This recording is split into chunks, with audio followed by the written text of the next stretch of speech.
والقلم وما يسطرون ما انت بنعمت ربك بمجنون وان لك لاجرا غير ممنون. آگے پڑھو. وانك لعلى خلق عظيم. میرے نبی، اس کا میں ترجمہ کرتا ہوں شاباش. انک لعلی، میرے نبی شاباش، آپ کے اخلاق کے کیا کہنے، آپ کے اخلاق.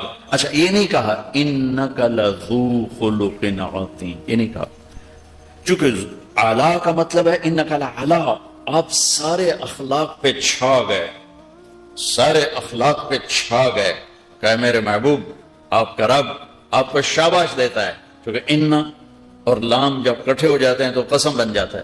دو قسمیں پیچھے اٹھائیں، نون والقلم وما یسطرون، قلم اور وما یسطرون کی دو قسمیں، اور آگے ایک قسم کے بعد مضمون قسم کیا ہے کہ آپ کے اخلاق بڑے عالی نہیں، آپ سارے اخلاق پہ چھا گئے، سارے اخلاق آپ کے تابع ہو گئے اور آپ ان پر سوار ہو گئے، اخلاق سواری بن گئے، آپ سوار ہو گئے. آپ کے اخلاق کے کیا کہیں. ایک دفعہ آپ تشریف فرما تھے، آپ نے فرمایا اچھے اخلاق 360 صفات کا نام ہے، کوئی ایک صفت بھی کسی کو مل گئی تو جنت میں چلا جائے گا. تو ابو بکر رضی اللہ تعالیٰ عنہ سامنے بیٹھے تھے، وہ کہنے لگے یا رسول اللہ کوئی میرے اندر بھی ہے 360 میں؟ تو آپ نے فرمایا تو اکیلا ہے جس میں ساری ہیں. تو ہی اس میں بازی لے گیا، تمام کی تمام تیرے اندر موجود ہے، ساری تیرے اندر موجود. تو میرے عزیزو، دنیا ہمیں عالم کہتی ہے، ہمیں علم والے اخلاق چاہیے، ہمیں درگزر اخلاق ہمارا لباس ہے، اخلاق ہماری زینت ہے، اخلاق ہمارا میک اپ ہے. میک اپ کے بغیر چیز بدصورت ہو جاتی، اور میک اپ کے ساتھ بدصورت بھی خوبصورت ہو جاتی ہے. تو ہمارا میک اپ سونا چاندی نہیں، زیور کپڑا نہیں، ہمارا ہر چیز کا میک اپ اس کے لحاظ سے ہوتا. تو آپ کا میرا دنیا انسانیت میں چلنے والے اہل علم کا جو میک اپ ہے وہ اچھے اخلاق. مسجد نبوی میں بیٹھا تھا، ایک طرف چھپ کرنا، تو 3 نوجوان آ گئے جامعہ اسلامیہ کے، میرے پاس بیٹھ گئے، مجھ سے کہنے لگے نستجیزک فی الحدیث، ہم آپ سے حدیث کی اجازت چاہتے ہیں. میں نے کہا تعرفوننی، مجھے جانتے ہو میں کون ہوں؟ کہنے لگے نہیں. میں نے کہا عجیب بات ہے، تم مجھے جانتے نہیں ہو میں کون ہوں، پھر مجھ سے حدیث کی اجازت کیوں مانگ رہے ہو؟ کہنے لگے من سیماک، کہ تیرے چہرے سے لگتا ہے کہ تمہارا حدیث سے کوئی تعلق، اس لیے مانگ. میں نے کہا دعا کرو بچوں، اللہ ایسا ہی کر دے جیسے تمہارا گمان ہے. تو میں نے انہیں اپنی سند لکھوائی ساری. تو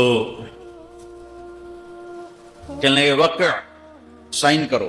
میں نے کہا ایک سوال کا جواب دو پھر سائن کرتا ہوں. ما زینت العلم والعالم، عالم اور علم کی زیب و زینت کیا ہے؟ کیونکہ ہر چیز کی زیب و زینت الگ الگ ہوتی. تو ادھر بیٹھا تھا مصری، اس نے کہا التقوی، قلت لا، میں نے کہا نہیں. یہاں بیٹھا تھا اردنی، میں نے کہا الزہد، زہد، میں نے کہا نہیں. ادھر بیٹھا تھا اماراتی، اس نے کہا اخلاص، میں نے کہا نہیں. کہنے لگے کیوں؟ میں نے کہا زینت کے لفظ کا تقاضا ہے کہ چیز نظر آئے.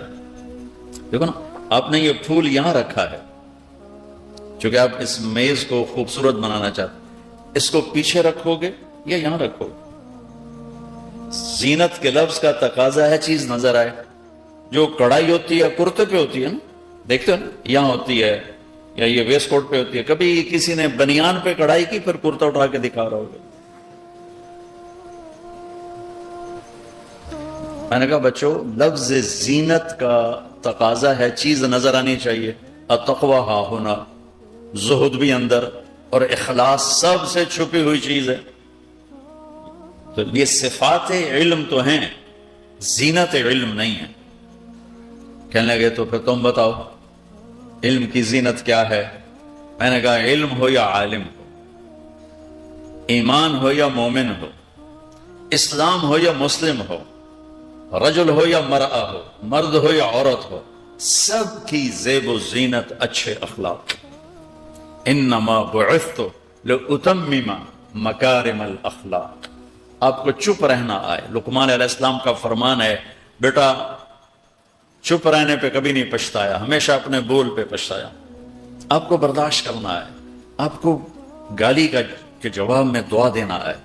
ہم تو اپنے اکابر کی سیرت ہی نہیں پڑھتے، چلو پچھلی تو بڑے اپنے اکابر حضرت تھانوی کے 30 جلدوں کے مواعظ ہیں، کہیں انہوں نے کسی پہ چڑھائی کی ہو، کسی اسلامی فرقے پر چڑھائی کی ہو، اپنے اوپر ہونے والی گالیوں کا کہیں کوئی جواب دیا ہو؟ حضرت مدنی، حضرت گنگوہی، مولانا قاسم نانوتوی رحمۃ اللہ و تحفۃ العلماء میں مناظرے کا باب پڑھ رہا تھا، تو اس میں پڑھ کے حیران ہو گیا کہ حضرت مولانا قاسم نانوتوی رحمۃ اللہ مناظرین کے سرخی، لیکن ساری زندگی کسی مسلمان فرقے کے ساتھ مناظرہ نہیں کی، ساری زندگی کسی مسلمان فرقے کے ساتھ، ہندوؤں کے ساتھ کیا، عیسائیوں کے ساتھ کیا، دہریوں کے ساتھ کیا، آریاؤں کے ساتھ کیا، لیکن کسی اسلامی فرقے سے مناظرہ نہیں کی۔ ہمارے اکابر تو ایسے اولئک آبائی فجئنی بمثلہم اذا جمعتنا یا جریر المجامع۔ وہ حدیث میں تھا سمعت اذنایا ووعاہ قلبی، یہ میں ان الفاظ کو دہرا کے کہہ رہا ہوں، سمعت اذنایا ووعاہ قلبی، کہ 1972 میں مولانا اسعد مدنی رحمت اللہ علیہ پاکستان تشریف لائے اور ملتان تشریف لائے۔ میرا ضلع ملتان ہے، اس کے قریب میرا گاؤں ہے، اور میں 1972 میں 3 چلے مکمل کر کے دینی تعلیم کے لیے اپنے ہی علاقے میں ایک مدرسے میں داخل ہو گیا، چونکہ ریمنڈ والوں نے مجھے داخلہ نہیں دیا تھا کہ میرے والدین ناراض تھے، تو وہ فرماتے تھے کہ جب تک تمہارے والدین راضی نہ ہوں ہم تمہیں داخلہ نہیں دیں گے۔ تو قاسم العلوم میں تشریف لائے، تو وہ زمانہ تھا شاہ سوار خطابت بھری پڑی تھی، بریلیوں میں بھی بڑے خطیب، دیوبندیوں میں بھی بڑے خطیب، خطابت کا دور تھا، سارے بڑے خطیب سامنے پہلی قطار میں بیٹھے تھے سب۔ تو مولانا درخواستی صاحب، مفتی محمود صاحب نے بات کی، پھر مولانا درخواستی صاحب رحمۃ اللہ علیہ نے بیان کیا، اس کے بعد مولانا اسد مدنی تشریف لائے اور 1 گھنٹہ بات کی۔ اس کا چند جملے جو میرے دل پر نقش ہیں، سمعت اذنایا ووعاہ قلبی، آپ نے یوں انگلی اٹھا کے اشارہ کیا کہ ہمیں جتنا نقصان تم نے پہنچایا ہے اتنا غیروں نے بھی نہیں پہنچا۔ میں ممبر رسول پہ بیٹھا ہوں اور خطابت کے شاہ سوار بیٹھے تھے، دیوبندیوں کی خطابت کے شاہ سوار، اور یوں کہا ایسے، ہمیں جتنا نقصان تم لوگوں نے پہنچایا ہے اتنا غیروں نے بھی نہیں پہنچایا۔ اور پھر فرمایا کہ ہمارے اکابر گالی کا جواب گالی سے نہیں دیتے تھے، تم لوگ گالی کا جواب گالی سے دیتے ہو، تو حق کو باطل میں پہچان کیسے ہوگی؟ پھر ایک واقعہ سنایا کہ میرے والد صاحب رحمۃ اللہ علیہ ایک جگہ گئے، کسی شہر کا نام لیا، وہ نام بھول گیا، تو فجر کی نماز کے لیے فرمایا کہ مسجد قریب کون سی ہے، تو انہوں نے کہا جی یہ مسجد اپنی ہے اور وہ مسجد ہمارے دوسرے بھائیوں کی ہے جو آپ کو کافر کہتے ہیں۔ فجر کی نماز میں سارا مجمع اپنی مسجد میں، مریدین کا سارا اپنی مسجد میں، اور حضرت مدنی غائب۔ نماز کے بعد ڈھونڈا تو ہے ہی کوئی نہیں، ارے یہ کیا ہوا، حضرت کہاں تشریف لے گئے، حضرت کہاں تشریف لے گئے؟ کسی کو خیال نہیں آیا کہ اس مسجد میں چلے، کسی کو بھی، اور حیران پریشان ہو کے سارے قیام گاہ پہ آ گئے، ادھر کوئی گیا ہی نہیں دیکھنے، اور حضرت مدنی نے فجر کی نماز وہاں جا کے پڑھی۔ نماز کے بعد امام صاحب سے ملے، السلام علیکم، یہ میرا نام حسین احمد ہے، میں دیوبند سے آیا ہوں، مجھے پتا چلا ہے کہ آپ میرے بارے میں کوئی اشکال رکھتے ہیں، تو میں خود حاضر ہو گیا ہوں تاکہ بیٹھ کے بات ہو جائے۔ تو انہوں نے رونا شروع کر دیا، کہا میرا کوئی اشکال نہیں ہے، سب نفس پرستی ہے اور میں توبہ کرتا ہوں۔ انہوں نے اسی وقت ان کے ساتھ چل کے آ کر حضرت کی قیامگاہ پر بیٹھ کے ساتھ ناشتہ کی۔ میرے عزیزو، اپنے اخلاق اچھے پر چپ رہنا سیکھو، جواب دینا نہ سیکھو، برداشت کرنا سیکھو، پھر دیکھو اللہ تعالیٰ کس طرح تمہیں عزت دیتا ہے، تمہیں اونچا اڑاتا ہے، تمہاری محبت دلوں میں اللہ تعالیٰ کیسے پیدا کرتا ہے۔ چپ رہنا سیکھو، خاموش رہنا سیکھو۔ اس محاورے کو غلط کر دو، مولویاں باشد پہ چپ نہ شود، مولوی وہ ہوتا ہے جو چپ نہ کرے، آپ چپ رہنا سیکھو۔ محضر رائے پور رحمۃ اللہ علیہ کے جو خلیف جو تھے، جو قائم مقام مولانا عبدالعزیز صاحب رحمۃ اللہ علیہ، میں ایک دفعہ ان کی خدمت میں گیا، 1 گھنٹہ میں بیٹھا رہا، سناٹا، خاموش، 1 گھنٹہ بیٹھے رہے، چپ، اور کتنے لوگوں کو فیض پہنچے، کتنے لوگوں کو ہدایت ملی، کتنے لوگوں کے دلوں کی دنیا پلٹ گئی۔ بڑے حضرت رائے پوری ایسے تھے، خاموش۔ تو لوگوں کے دلوں کو فتح کرنا ہے تو اپنے اخلاق اچھا بناؤ، اپنا سلوک اچھا کرو، اپنا بول اچھا کرو، ممبر رسول پہ بیٹھو تو اسلام پیش کرو، اپنی رائے نہ پیش کرو۔ میں نے علماء دیوبند سے پڑھا ہے، میں ان کی تحقیق پر مطمئن ہوں کہ اہل السنت والجماعت کے امام ابو حنیفہ کی مذہب کی جو تشریح علماء دیوبند نے بر صغیر میں کی ہے، میں اس پر مطمئن ہوں، اسے اپنے سینے سے لگایا ہے، اور میں اس پر اللہ کا شکر گزار ہوں کہ اللہ تعالیٰ نے مجھے صحیح جگہ پر پہنچا دیا۔ لیکن جب میں ممبر پہ بیٹھتا ہوں، میں اسلام پیش کرتا ہوں، میں دیوبندیت پیش نہیں کرتا ہوں، میں اسلام پیش کرتا ہوں۔ ہمارے اکابر نے اسلام پیش کیا۔ مثال کیا ہے؟ میں کہتا ہوں نماز پڑھو، یہ ہے اسلام۔ میں کہتا ہوں ہاتھ یہاں باندھو، یہ ہے مذہب اور مسلک، یہ نہ بیان کرو۔ میں کہتا ہوں رفع یدین نہیں کرنا، یہ مسلک ہے۔ میں کہتا ہوں نماز خشوع و خضوع سے پڑھو، یہ دین ہے۔ میں مثال سے آپ کو فرق سمجھا رہا ہوں، یہ دین ہے۔ بچوں دین پیش کرو گے نا تو آپ کو خریدار ملیں گے، آپ کو پوری دنیا خریدار ملے گی، پوری دنیا آپ کے سامنے جھکے گی۔ محبت کرنا سیکھو، معاف کرنا سیکھو، غیبت سے بچو، گالی کا جواب گالی سے نہ دو، خاموش رہنے سے دو۔ اللہ تعالیٰ نے اپنے حبیب کے اخلاق کی تعریف فرمائی۔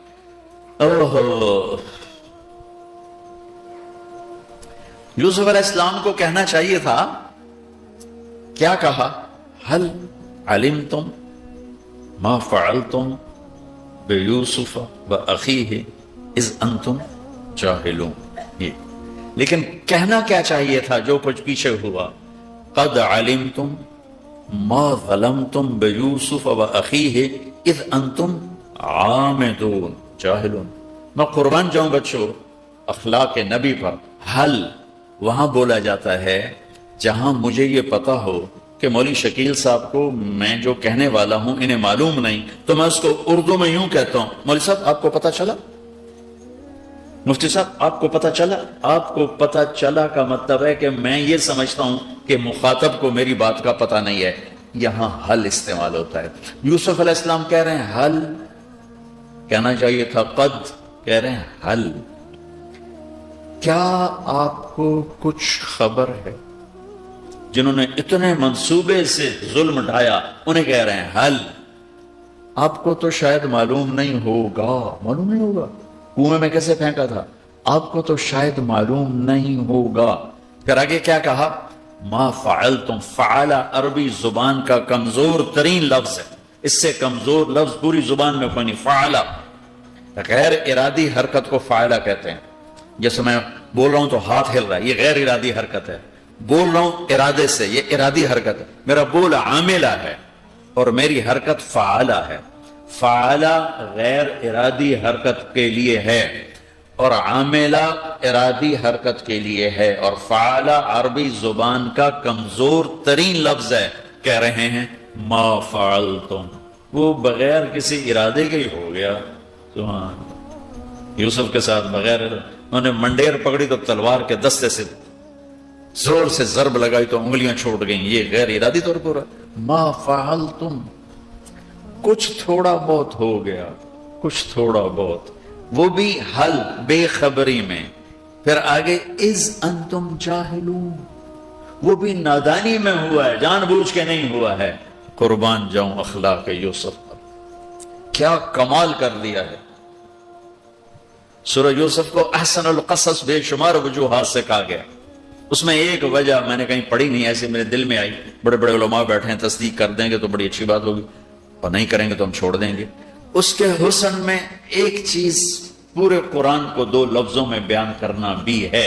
احسن القصص کی جو بہت سے اسباب ہیں ان میں ایک سبب انہو من یتق ویصبر فإن اللہ لا یضیع اجر المحسنین، سارے قرآن کو 2 لفظوں میں سمیٹ دیا کہ انسانی کامیابی کیا ہے؟ اللہ سے بھی تعلق ٹھیک ہو، اللہ کے بندوں سے بھی تعلق ٹھیک ہو. یہ میری کامیابی ہے کہ میرا معاملہ اللہ سے بھی ٹھیک ہو، اللہ کے بندوں سے بھی ٹھیک ہو. ادھر تو میں شیخ الحدیث بن کے حدیث پڑھاؤں اور گھر میں جا کے بیوی کو تھپڑ ماروں، گالیاں نکالوں، تو میں تو انسان ہی نہیں ہے. شیخ الحدیث تو بڑی دور کی بات.